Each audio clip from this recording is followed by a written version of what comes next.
Hello everyone and welcome to this channel. My name is Isabel Charles. I am an English home language teacher and I've been teaching now for the past 6 years. I have experience in marking poetry at the NSC Marking Center for English Home Language Paper 2.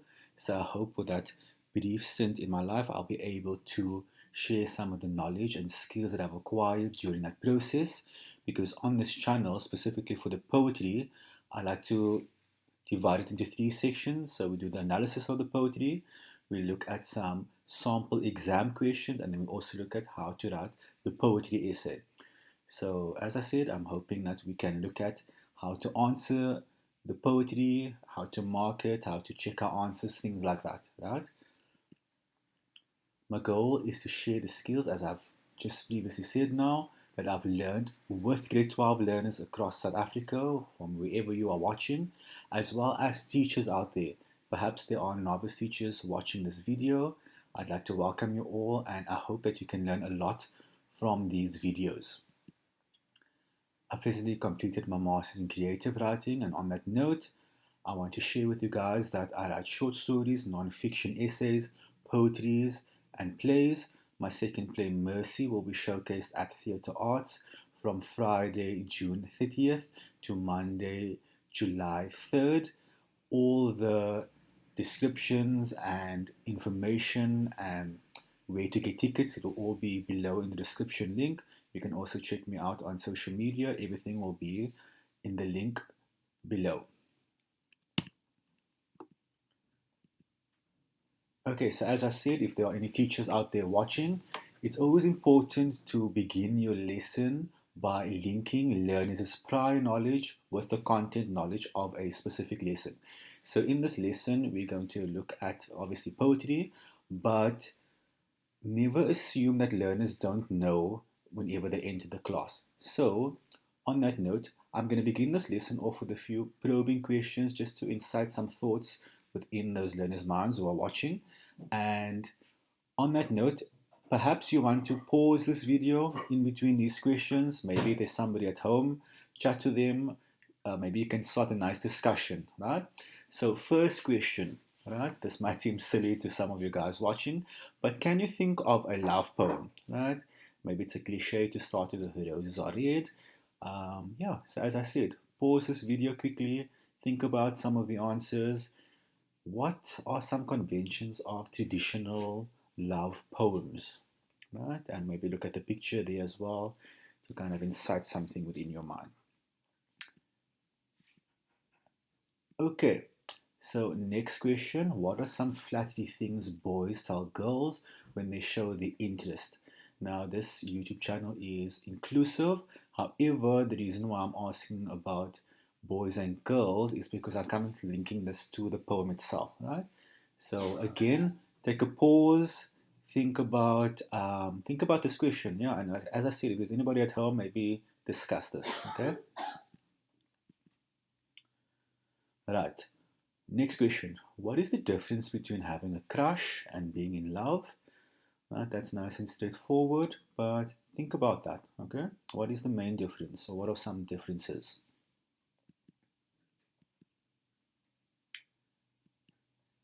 Okay, so kind of just stemming on to the question that I asked earlier. Now, what we remember I asked were some of the sweet things or nice things that men do for women when they are attracted to them or in love with them or show the interest. However, now let's look at some of the actions, right, that men do for their partners when they are in love. Okay, so what are the actions, right? As always, pause in between, think about the answer. And the last question, which is kind of important, if you can answer this, or you can kind of think about this, or have a critical answer, right? Think about the yes and the no to this answer, right? Do you agree or do you disagree? If you can answer this, you're kind of one step ahead in understanding the poem as a whole, right? So let's look at this question quickly.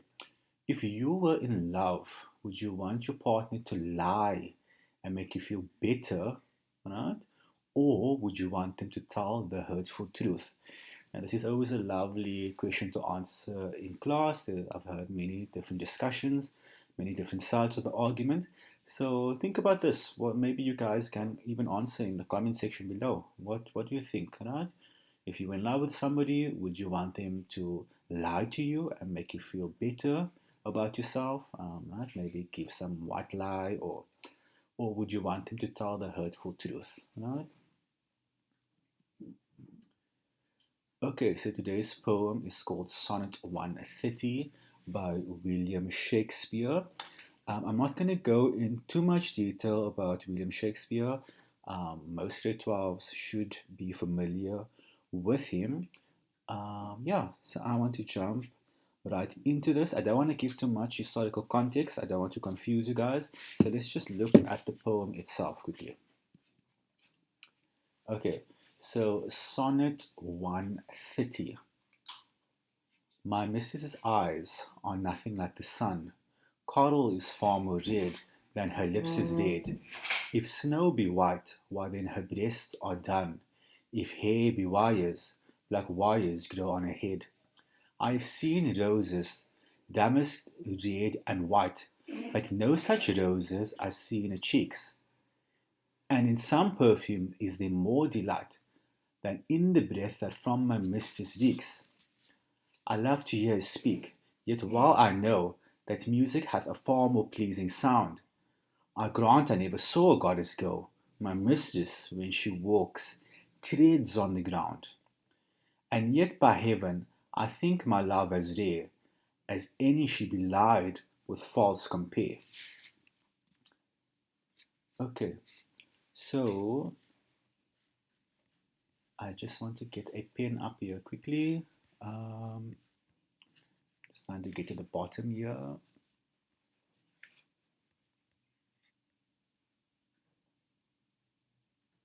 There we go. Okay. Okay, sorry about that. That was a bit of a struggle.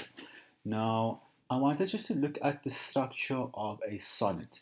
Now, if you're familiar with the poetry syllabus so far, I'm sure you guys maybe did half so far for the year, or if you're watching, you're probably watching at the end of the year. There are two types of sonnets that we've covered for the year, and the most popular are, of course, a Shakespearean or an Elizabethan sonnet, right? And then the other would be a Petrarchan or Italian sonnet. Now, you might be thinking to yourself, okay, now what is the difference between the two? How do I know?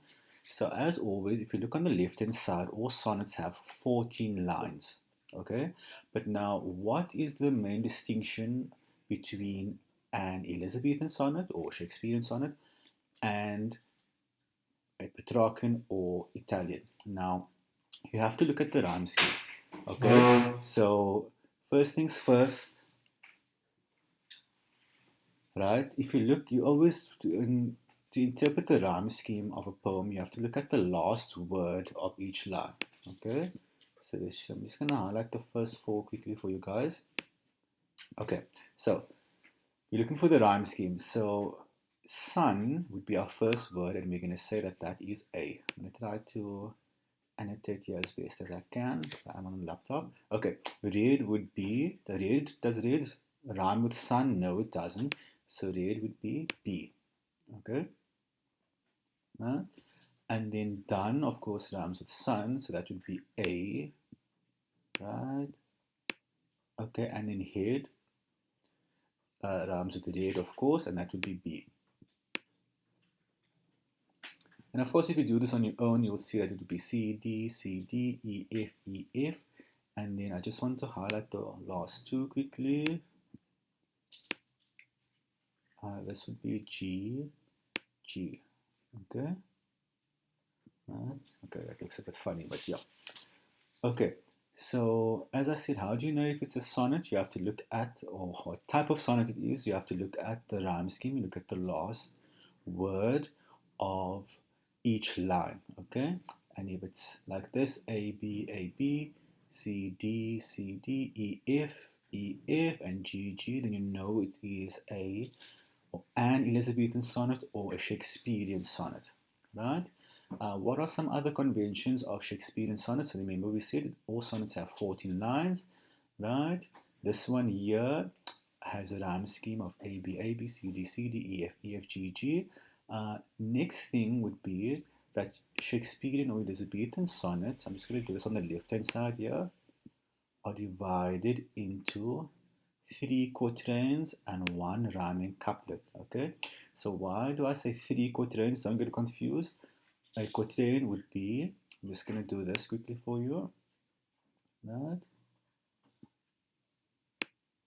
Okay, so it would be a stanza or maybe a paragraph if you know what a stanza is, right? Or a section of the poem consisting of 4 lines. Okay, so I'm just going to do that. So that's stanza 2, right? Or quatrain number 2, right? And then stanza 3, quatrain number 3, right? Okay, so it means I will go into more detail with this in just a moment, but lines 1 to 12 will have one main idea or one problem, or will have one theme, and then the last 2 lines, 13 to 14, the couplet, will kind of give a resolution or an answer to that idea. It might seem weird now as I'm explaining, but as we go on, it will make more sense. Okay, and as always, I don't think you'll ever be asked this in the exam, but each line of a Shakespearean sonnet is written in iambic pentameter. So I also don't want to confuse you guys too much, but what does that mean? Okay, so iambic pentameter would refer to a line within the sonnet, right, that has 5 metric feet, and each line consists of 10 syllables. Now, this is quite fun to do if you ever get a chance or if you find poetry interesting, right? You can play around with it, okay? So if you look at it, 10 syllables, so you would say, my mistress' eyes are nothing like the sun, okay? So that would be that each uh, syllable here in this line, right? If you add it up all together, it becomes 10. If you do this one here, for example, Carol is for, just underline that properly, more red than her lips. Okay, then the ladies already underlined there. Okay, that would be 1, 2, 3, 4, 5, 6, 7, 8, 9, 10. As I said, you won't be asked this in the exam, but it's always, I find it quite interesting to know that Shakespeare was so amazing. He was able to get each line 10 syllables. Right? And imagine how difficult that is, right? If you are a writer. Okay, so let's just go to the next slide quickly. Structure, as I said. Okay, what does structure refer to? How is the poem written? Okay, so as I said, all sonnets are 14 lines. We know that this is an Elizabethan sonnet or Shakespearean. Right? I didn't add that there, but just remember for yourself, Elizabethan or Shakespearean sonnet. Right? Every line is written in iambic pentameter, right? Which I just explained now. Each the poem follows a set rhyme scheme of A, B, A, B, C, D, C, D, E, F, G, G. It's divided into 3 quatrains and 1 rhyming couplet. And as I said, lines 1 to 12 has one idea, one theme, or one problem. And then lines 13 to 14, for lack of a better term, has a resolution or an answer to that problem, or which sums up what the speaker was trying to say. Okay, it will make more sense in other words. Okay, but like I said, when we go through the analysis, this will all make more sense. Okay, so line number 1, my missus's eyes are nothing like the sun. So let's look at the picture there. We've got a picture of this lady's eyes and the sunset. Okay, so what is going on? Now, before I explain the line, you obviously need to understand what mistress means. Now, mistress 400 years ago, or mistress in Middle English, of course, does not have the same connotations or the same meaning as what we understand the word mistress to be. Right? We might see it as maybe the woman that the man is having an affair with. However, 400 years ago, it took a different meaning. So, mistress would refer to a term of endearment, meaning like a name for somebody, right? So if you think of mistress, you think of my lovey, my sweetheart, my darling, something like that. Okay, that is the equivalent, right?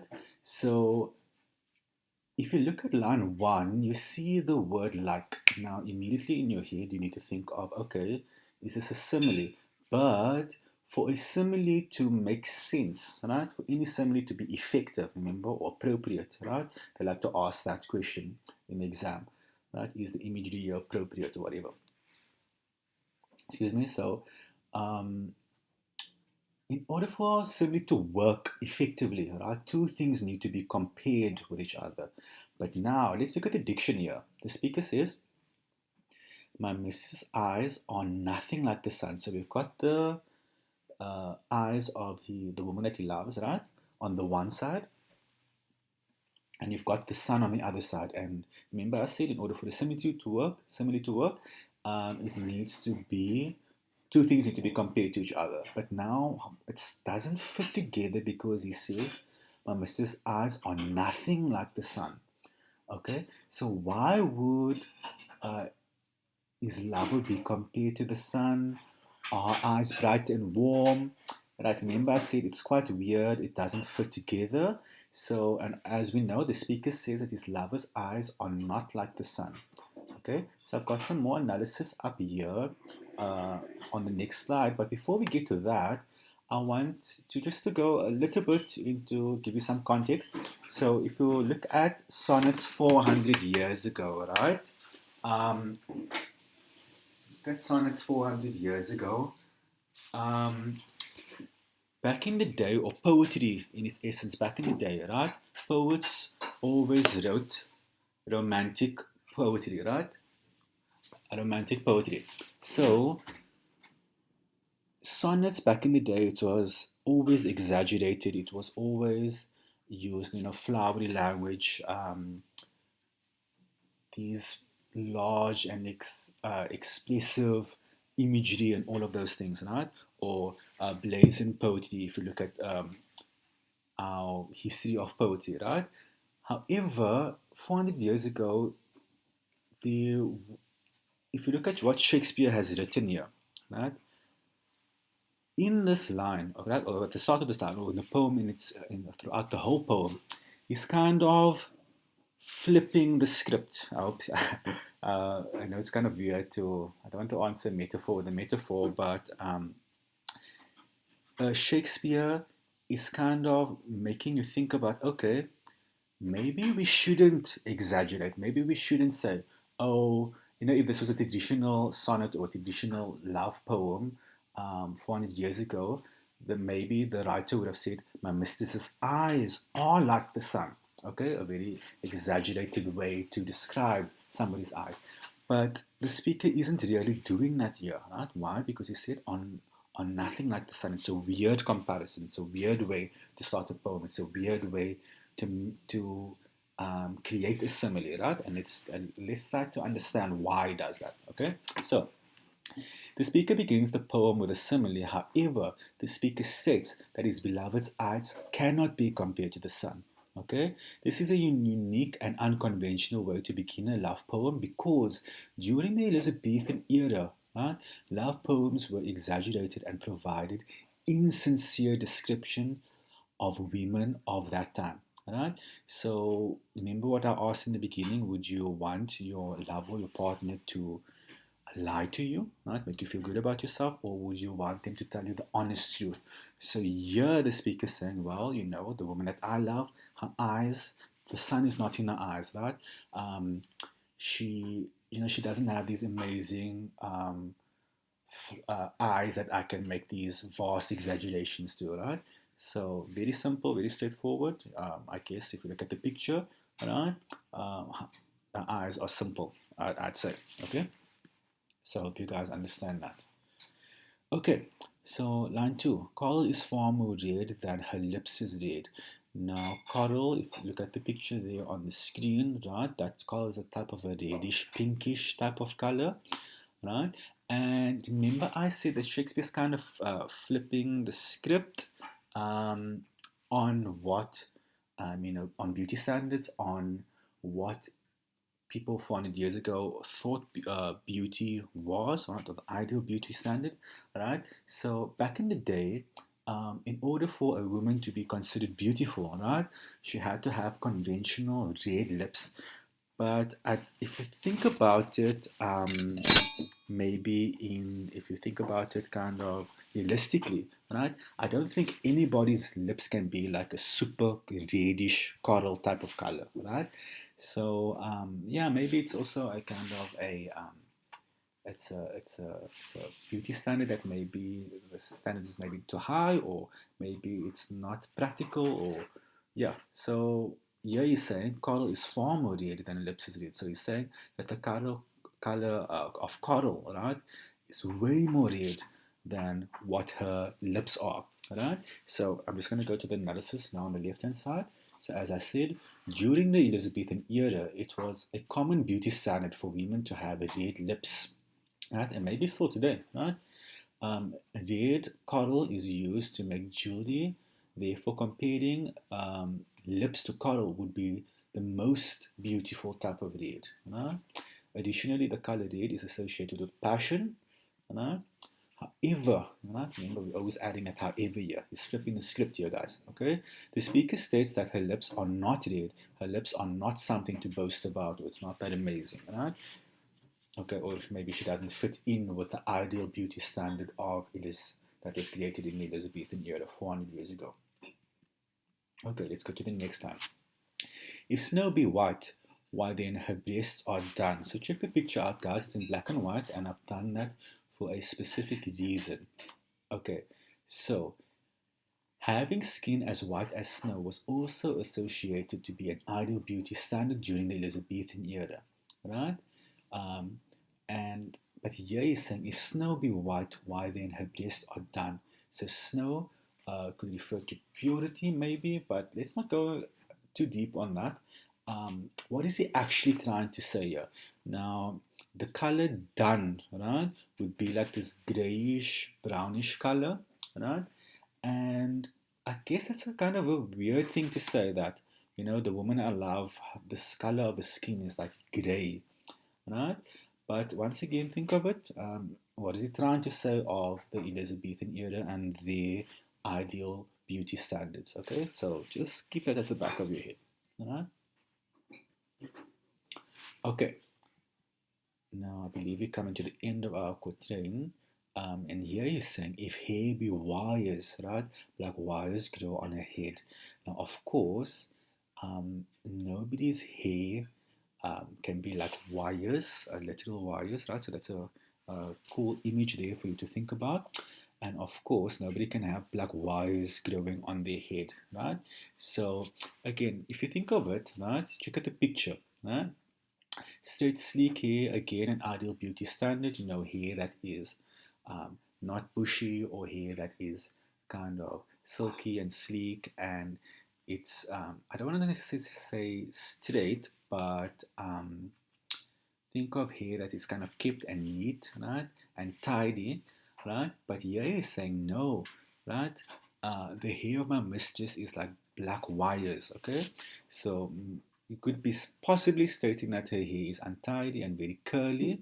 However, we know that in today's society, we're moving away from thinking that straight, sleek hair is an ideal beauty standard. Okay, because in today's society, we accept all types of hair, right? And once again, as we're coming to the end of this quatrain, right, I want you to remember the poet is criticizing the ideal view of Elizabethan women during that time, okay, 400 years ago. Okay, I have seen roses damask, red and white, but no such roses I see in her cheeks. Okay, so if you look at the picture, to damask means to decorate something, right? So the speaker states that he has seen flowers decorate rooms before. I have seen roses damasked red and white. So I've seen roses in rooms before, right? Decorating, making the room look beautiful, right? Right? but no such roses I see in her cheeks. Right? So again, beautiful women are supposed to have fair skin with a blush of red. Again, another Elizabethan um, society and its conventions of beauty or ideal beauty standard, right? But if you think about it, not many people actually have, blushy, natural, red, rosy cheeks, right? So when he says, but no such roses are seen in her cheeks. So by not having any blushy cheeks, right, he could be symbolizing that his mistress is not youthful, right? Or yeah, because her her cheeks don't have like this rosy reddish color. Okay, so let's go to the next two lines. Okay, and in some pure perfumes is there more delight than in the breath that from my mistress reeks. Now, yeah, that's that's kind of a weird thing to say, or kind of a rude thing to say to the woman that you love. And if you look at the picture, it's kind of, yeah, although it's written in Middle English, I think that we can all um, understand what is going on here, what he's trying to say. So he's saying obviously that um, there is delight, right? Or he likes the smell of perfumes, right? Of course, who doesn't? And then it says, then in the breath that from my mistress reeks. So that's quite straightforward. He's kind of saying that her mouth stinks. Now, again, that's not a nice thing to say to the woman that you love, okay? So, coming back to that initial question that I asked, would you want your partner to tell you something like this? Would you want them to tell you the hurtful truth? Listen here, your mouth is not smelling nice or whatever. Or would you want them to lie to you? So I think as we are going through the poem and as we're going through each line, you should kind of understand what the speaker is trying to tell you, not the reader. Okay? And lastly, is honesty really the best policy? Okay, think about that. Okay, I love to hear her speak, yet while I know that music hath a far more pleasing sound. Okay, so here the speaker is kind of becoming less critical. Remember, he said, okay, her eyes are not that special. Um, her hair is kind of bushy. It's untidy. Her skin is this dull grey color. I'm sorry if I'm not listing this in chronological order.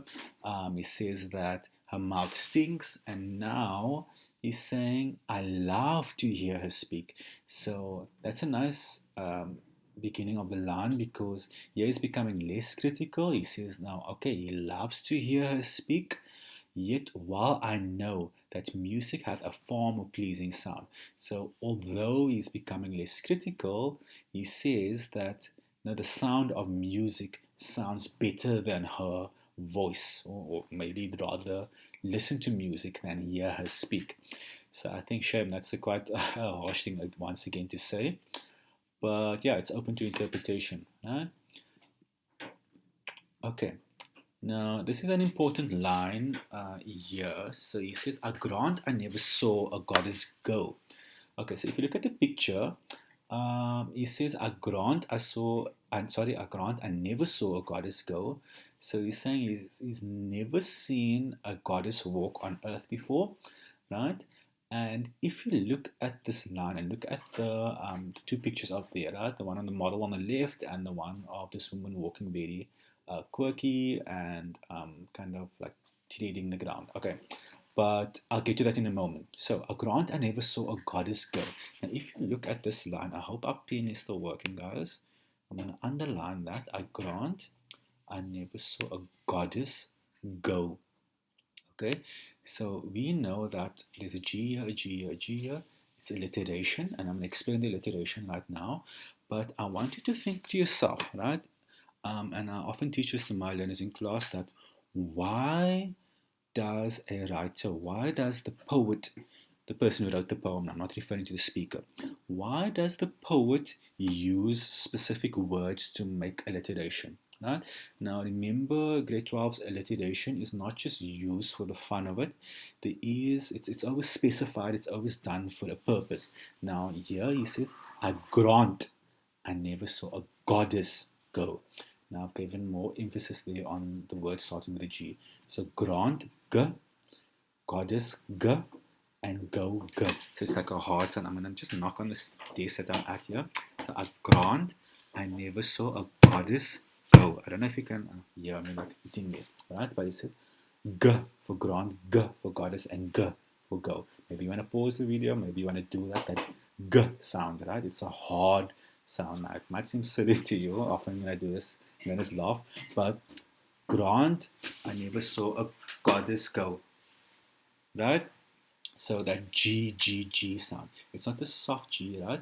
It's a hard G, G sound. So the speaker didn't say, oh, I can tell you that I have not seen a goddess walk before. So that's this kind of the similar thing that I just said now. But he's saying you put that G, those words there with a G for a purpose, right? So let's look at our analysis on the left hand side.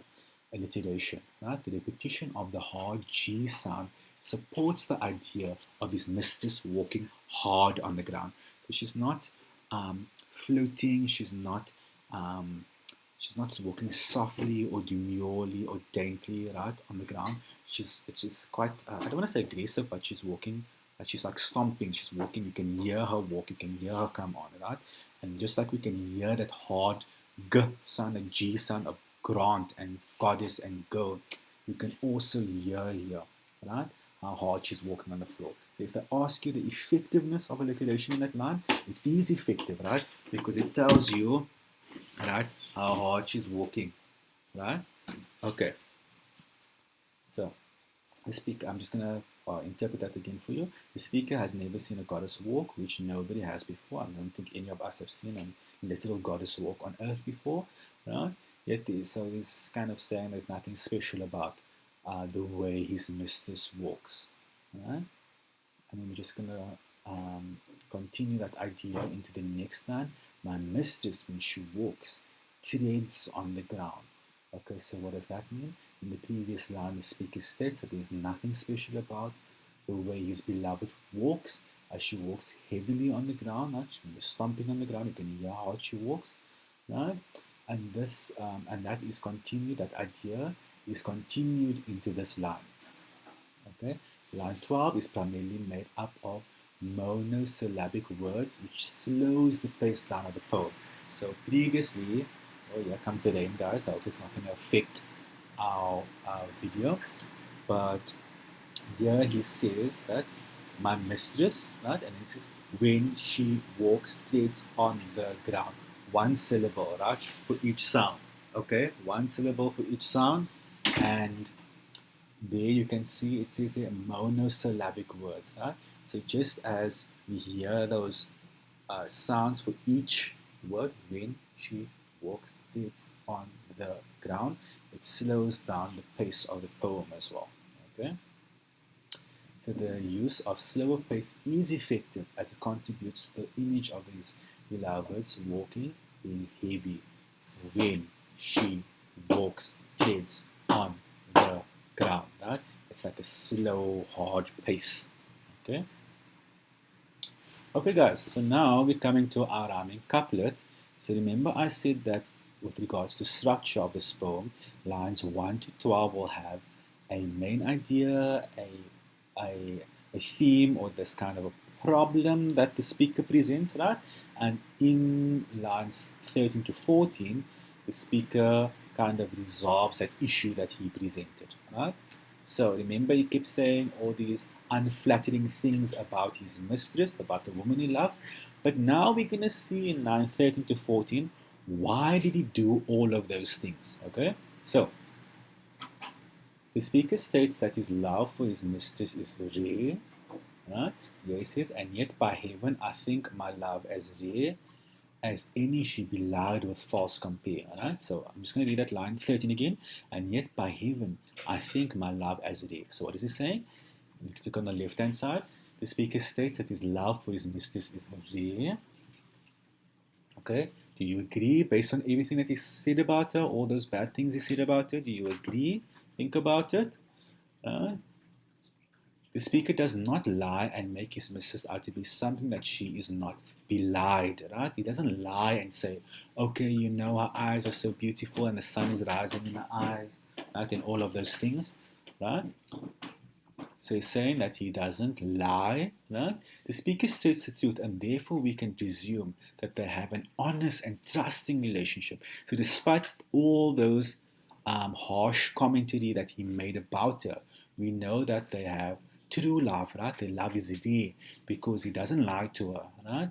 And he doesn't create false comparisons, okay?